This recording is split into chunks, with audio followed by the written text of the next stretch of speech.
Happy New Year. January 1st, 2023 officially marks the 100-year anniversary of the Rosewood Massacre.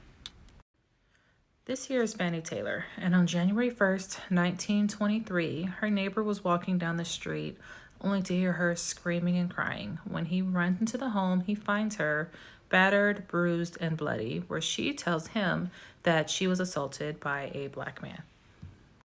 Now, Fannie was assumed to be happily married with kids, but she was having an affair on her husband with another white man. Now, Fannie and her family actually lived in Sumner, Florida, but there was a neighboring town that was a complete African American community, and it was called Rosewood. Now, when Fannie's husband James found out about the assault, he gathered together an angry white mob, which included about 500 KKK members that were at a rally nearby. Around this same time, a black man by the name of Jesse Hunter did happen to escape from prison, so everybody assumed that it was Jesse that had assaulted Fannie. The mob then stormed upon Rosewood looking for Jesse. They tortured, they assaulted, they unalived any black person that got in their way.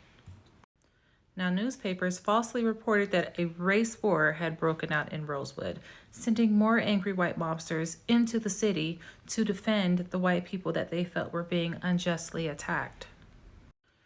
During this entire process, homes were burnt to the ground, as well as churches and schools.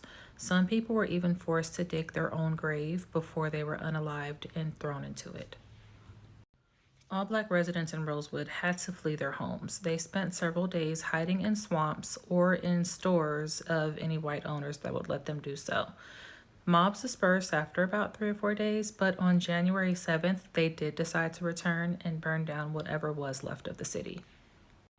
Now, Governor Kerry Hardy here did call for an investigation into the violence. About 30 white people did testify in trial about this case, but it was later determined that there was not enough evidence to convict anyone.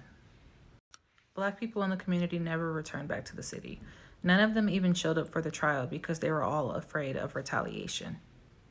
Yes, not enough evidence in a city that was left looking like this. Nobody knows for certain how many people were actually unalived as a result of the Rosewood Massacre.